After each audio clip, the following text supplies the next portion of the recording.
નમસ્કાર. ચાલો આજે એક બહુ જ રસપ્રદ વિષય પર વાત કરીએ. ગણિત શિક્ષણના સાચા ઉદ્દેશ્યો.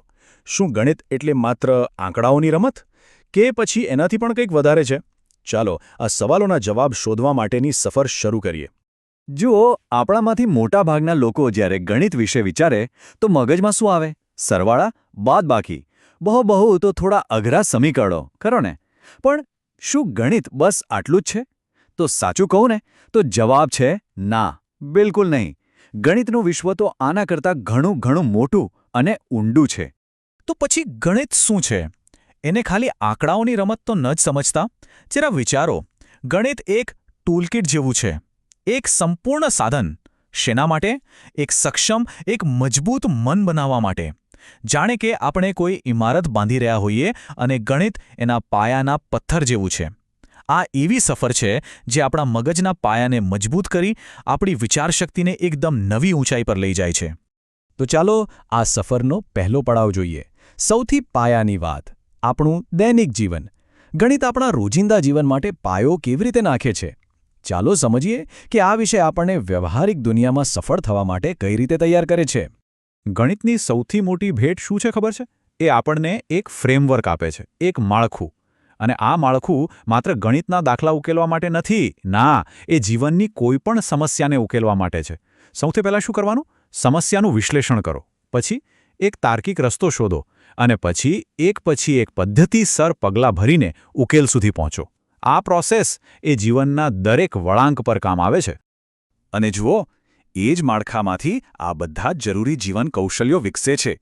જેમ કે ઘરનું બજેટ બનાવવું હોય, કોઈ વસ્તુનું માપ લેવું હોય કે પછી પોતાના સમયનું સંચાલન કરવું હોય. આ બધી પાયાની કુશળતાઓ છે જે આપણને ગણિત શીખવે છે. આજની દુનિયામાં આના વગર ચાલે જ નહીં, બરાબર ને? ઓકે, તો પાયો તો મજબૂત થઈ ગયો. હવે આપણે જે ઇમારત બનાવી રહ્યા છીએ તેના બીજા માળ પર જઈએ. અહીં આપણે જોઈશું કે ગણિત માત્ર વ્યવહારુ કૌશલ્યો જ નહીં, પણ આપણી વિચારવાની રીતને જ કેવી રીતે આકાર આપે છે અને કેવી રીતે ઘડે છે. અહીંથી આપણી વિચારવાની રીતમાં એક બહુ મોટો અને મહત્વનો બદલાવ આવે છે.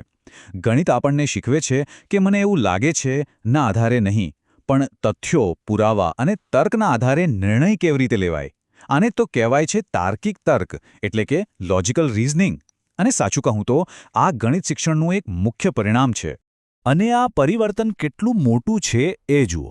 એક બાજુ છે અનુમાન, જે બસ અંતઃસ્ફુરણા પર આધાર રાખે છે, જેમાં ભૂલ થવાની પૂરી શક્યતા છે. અને બીજી બાજુ છે તાર્કિક વિશ્લેષણ, જે પુરાવા પર આધારિત, પદ્ધતિસર અને ભરોસાપાત્ર છે. ગણિત આપણને અંધારામાં તીર મારવાથી બચાવીને સ્પષ્ટ વિચારસરણી તરફ લઈ જાય છે. આ જ તો એની અસલી તાકાત છે. અને વાત અહીં જ નથી અટકતી.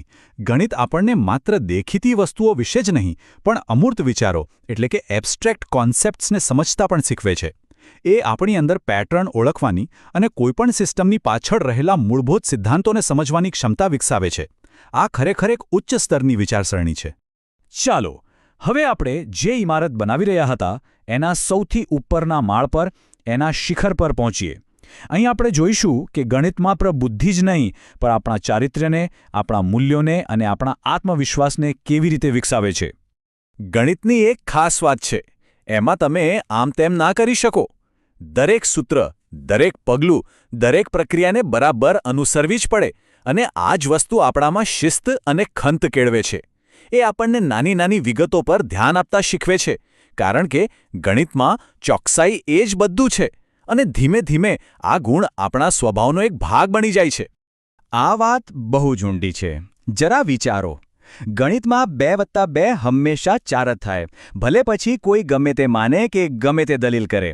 અહીં જવાબ કોઈના અભિપ્રાય કે લાગણી પર આધાર નથી રાખતો. આ જ વસ્તુ આપણને નિષ્પક્ષ અને બૌદ્ધિક રીતે પ્રામાણિક બનતા શીખવે છે. મતલબ કે જે સત્ય છે, જે તથ્ય છે, એનો સ્વીકાર કરવો. આ એક બહુ મોટું નૈતિક મૂલ્ય છે. અને એક ક્ષણ યાદ કરો, જ્યારે કોઈ અઘરો દાખલો જાતે જ ઉકેલાઈ જાય, કેવો આનંદ થાય છે. જ્યારે કોઈ વિદ્યાર્થી પોતાની મેળે કોઈ સમસ્યાનો ઉકેલ લાવે છે, ત્યારે એને માત્ર જવાબ નથી મળતો, એને મળે છે આત્મવિશ્વાસ, એક ભરોસો કે હા, હું આ કરી શકું છું. અને આ જ ભરોસો આગળ જતા સ્વતંત્ર રીતે શીખવાની અને કોઈપણ મુશ્કેલીનો સામનો કરવાની હિંમત આપે છે. તો આપણી ઇમારત હવે તૈયાર છે.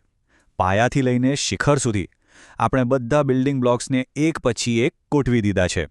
તો હવે ચાલો એક ડગલું પાછળ હટીને આખું ચિત્ર જોઈએ. આ બધાનો સાર શું છે? ગણિત શિક્ષણનો સાચો અંતિમ હેતુ શું છે? આ આખી વાતનો સાર બસ આ એક વાક્યમાં છે. ગણિત આપણને માત્ર ગણતરી કરતા નથી શીખવતું, એ આપણને વિચારતા શીખવે છે. એ એક એવી પ્રક્રિયા છે જે આપણા મનને ઘડે છે.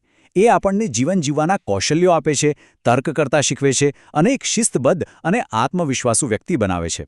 યાદ રાખજો, ગણિતનો ઉદ્દેશ્ય ચાલતા ફરતા કેલ્ક્યુલેટર બનાવવા નથી, પણ વિચારશીલ, સક્ષમ મનનું નિર્માણ કરવાનો છે. અને અંતે આ એક સવાલ આપણી બધાની સામે છે, ખાસ કરીને જે લોકો શિક્ષણ સાથે જોડાયેલા છે એમના માટે. આપણે આપણા વિદ્યાર્થીઓમાં શું બનાવવા માંગીએ છીએ? એવા લોકો જે ફક્ત સૂત્રો ગોખીને ગણતરી કરી શકે, કે પછી એવા લોકો જે તર્ક કરી શકે, જીવનની સમસ્યાઓનો ઉકેલ લાવી શકે અને આત્મવિશ્વાસ સાથે વિચારી શકે? મને લાગે છે કે જવાબ એકદમ સ્પષ્ટ છે.